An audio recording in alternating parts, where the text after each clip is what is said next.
Just half of 1%.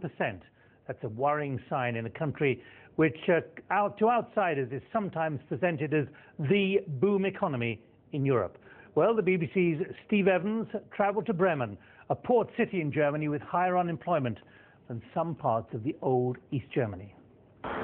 This is not the way it's meant to be. It's the strongest economy in Europe, but there is a widening gap between rich and poor.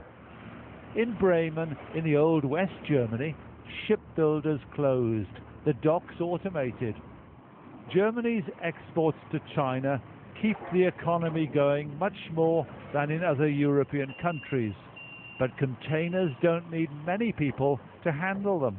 When you remember 30 years ago, there were a lot of traffic in our harbors here, in our ports in Bremen, and coffee came in, consolidation cargo, and now we have containers, and the employment dropped down. Bremen has tried to create industries for the skilled, but that leaves the unskilled behind.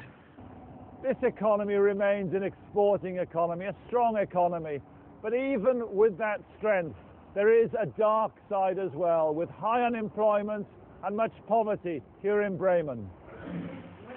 This is the canteen of the Innere Mission in Bremen, a hostel for the unemployed. Compared to many countries, state benefits remain generous, but the German government's now tightening rules.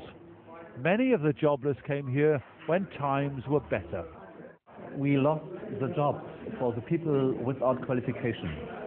And many people coming from Greece, from Turkey, from Italy, Portugal, Spain, now without jobs.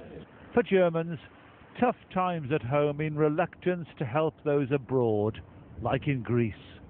Steve Evans, BBC News, Bremen. You're with The Hub with me, Nick Gowing. Now Reshman Chowdhury joins me for the sport. Reshman. Thank you very much, Nick. We start with the Europa League, and there are some big names in action later this Thursday. The English Premier League leaders Manchester City are away to holders Porto, while Manchester United take on the Dutch giants Ajax in Amsterdam. All four clubs were knocked out of the Champions League at the group stages, most surprisingly of all United, who are of course last year's finalists.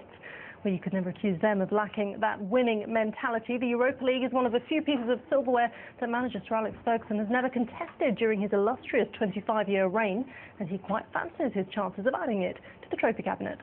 I feel good about it. I think that's a tournament we're going to try and win. I think I made that point